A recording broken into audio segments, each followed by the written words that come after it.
The Instrumentality of Mankind by Cordwainer Smith, published originally in 1979.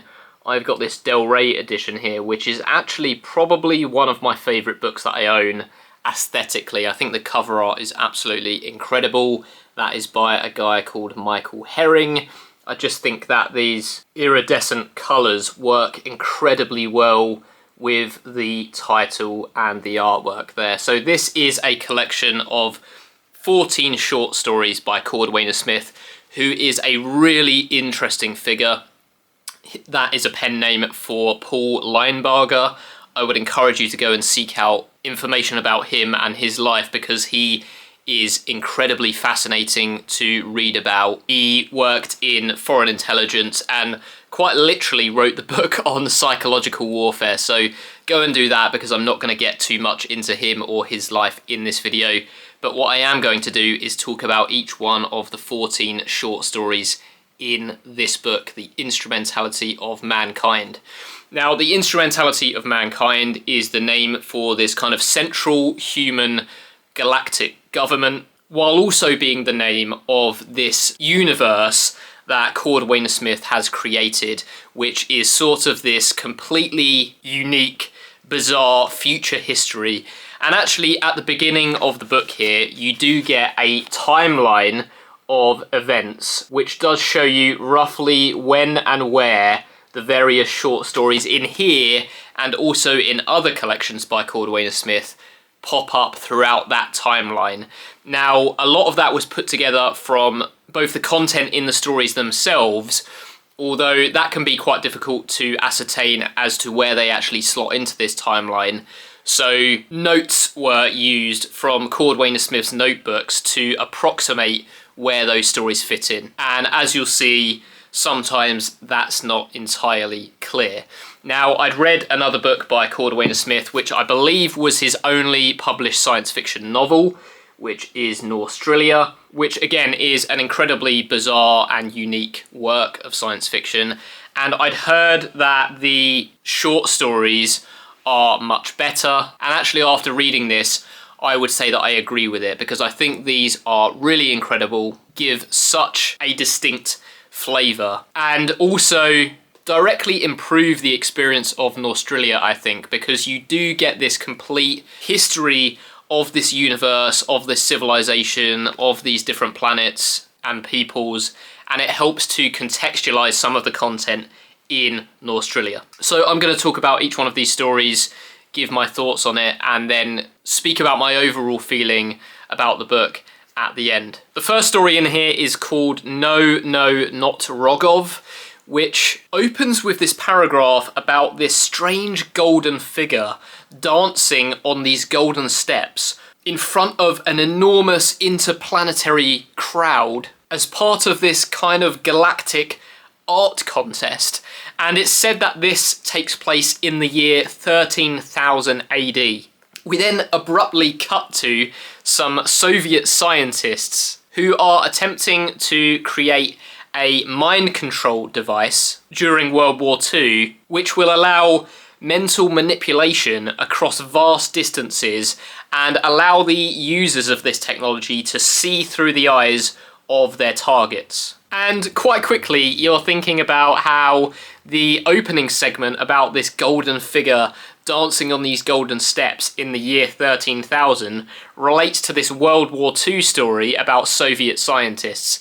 But it does, and it's really fascinating to see how that ties in. I think this is a really strong start to the book and sets the tone in terms of the strangeness and the themes of warfare and psychological warfare, and the Soviets and the Germans and the Chinese as well, which pops up time and time again in these stories. The next story is called War Number 81Q, which takes place in a world where, in order to engage in warfare, you need to apply for a permit and you need to rent a space to actually carry out these battles. And so the USA and Mongolia are in a dispute over this technology, which centers around heat retention or something from memory, and they apply for a warfare permit and then engage in this battle where both sides are utilizing radio-controlled airships operated by pilots remotely. And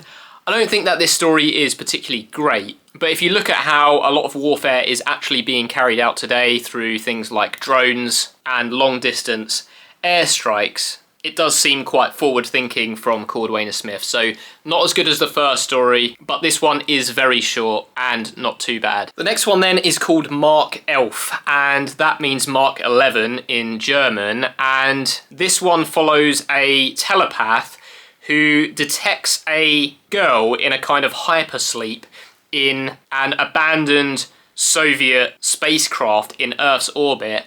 And he uses his telepathic ability to awaken the ship and awaken the girl, and then she crashes down onto Earth, which is very, very different at this stage, because she encounters these characters that are referred to as morons, who are seemingly roving the Earth, living in quite a primitive way, and a talking bear person, which is where the underpeople come in. These genetically engineered human-animal hybrids, which eventually do pop up in Norstrilia and appear multiple times throughout this book. She also encounters this enormous mechanical killing machine from the Nazi regime, who is roaming the Earth now that Germany no longer exists, detecting the thoughts of people that it encounters and wiping them out if they don't sympathise with that regime. And again, this is an incredibly strange story, and that will feel more and more redundant to say as I get through this book, because they are all following a similar tone in that fashion.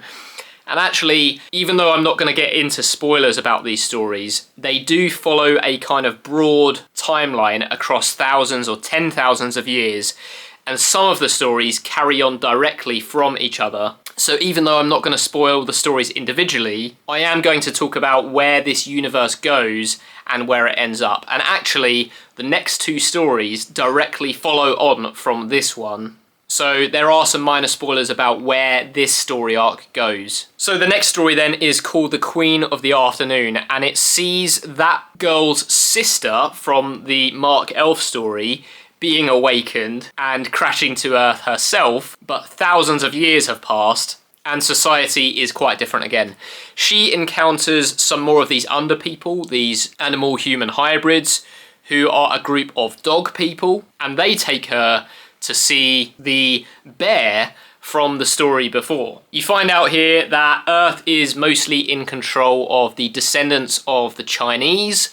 China seems to be the only nation that survived this global atomic warfare. And we see the rise of the Instrumentality at this point, this central government, and they are rebelling against their Chinese overlords. And I'm not going to spoil the way that they do that, but again, it is really interesting and relates directly to the story before. The next one then is called When the People Fell, and this one opens with a reporter interviewing a person who was present on Venus during a Chinese invasion in which 82 million people were parachuted down from orbit onto the planet's surface in one single day. And that is actually the story that the cover illustration depicts.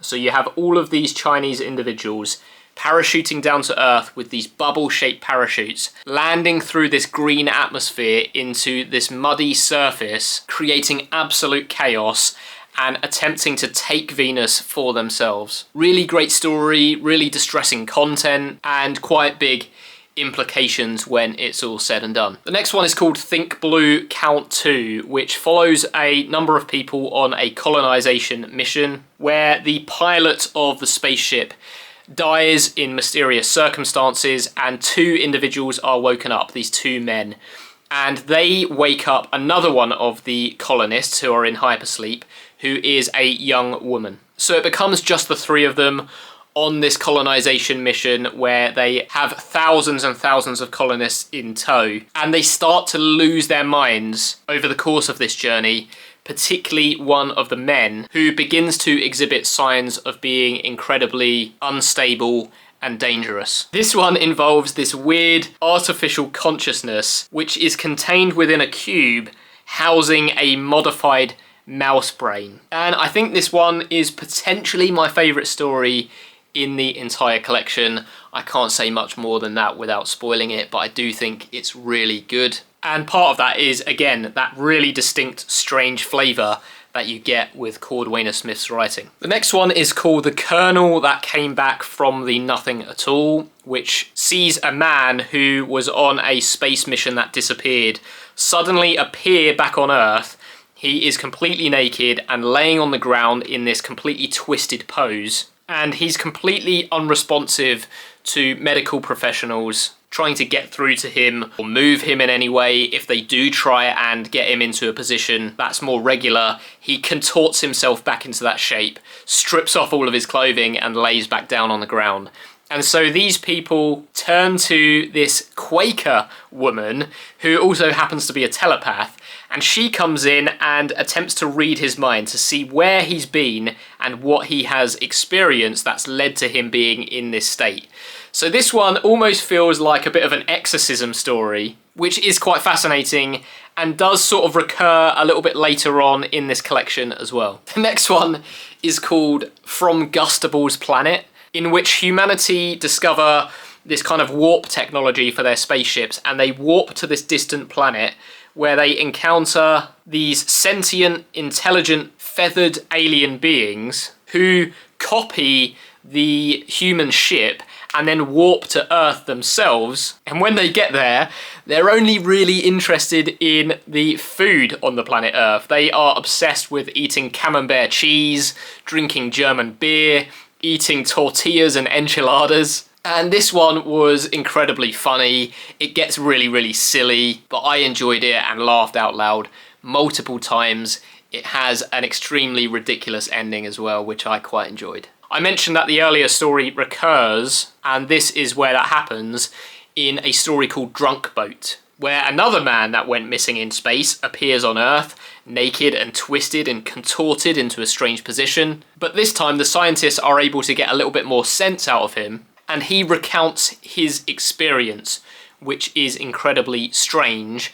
And he's then put on trial in front of the Instrumentality of Mankind, the central government, where the lords of the Instrumentality are questioning him about this experience. And the way that this man describes that experience is quite incredible to read. The next one then feels like a little bit of a deviation. It's called Western Science is So Wonderful, and it follows a shape-shifting Martian who encounters humanity and is sort of messing with them and testing them and attempting to integrate with them in some ways. But I mentioned that up till now, the stories have roughly been following this timeline, where the stories are jumping further and further into the future. They are roughly aligning with this timeline that has been put together of the Instrumentality universe. And this one feels like it's out of sequence and almost doesn't fit. I didn't think that this one was very good. And actually from this point onwards, I do feel like that sequence, that timeline is kind of broken here. And that's a shame, because I did enjoy seeing how this universe was progressing in something that, even though is disjointed, feels like a coherent reading experience because you are following that timeline. The next one's sort of back on track because it follows a man who is going on this solo space expedition, and his brain is implanted with this virus that's contained within a crystal. And he has the ability to break the crystal at any time, which will allow the virus to take root in his mind. And it turns out that doing this unleashes this entity within his subconscious, which turns out to be this female figure named Nancy. Did I mention that this story was called Nancy? Because it is.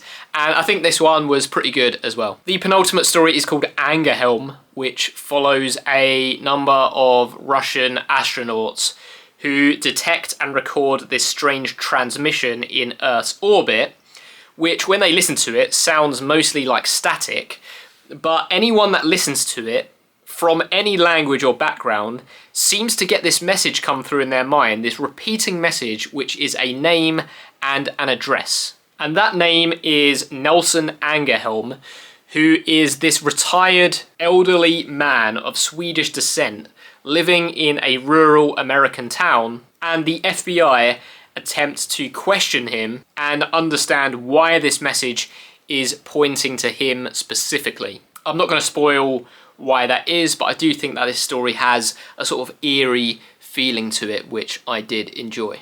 The last one then is called The Good Friends, which is a very short story to round things out. It's following a man who has returned from a space mission and he's being held in a hospital, and he's asking the doctor what's wrong with him and why he's there, and the doctor is gearing up and preparing to tell him what actually happened to him.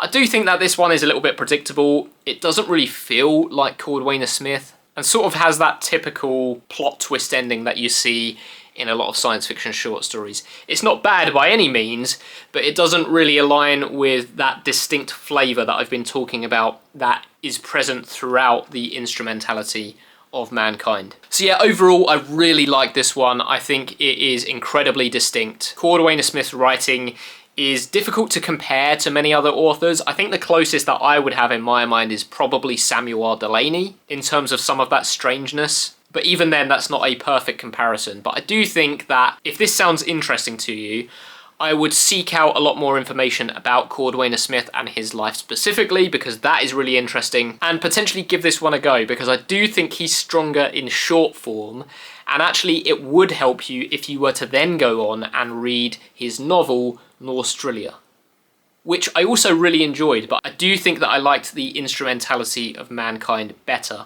And this timeline includes a number of stories which aren't included in this collection.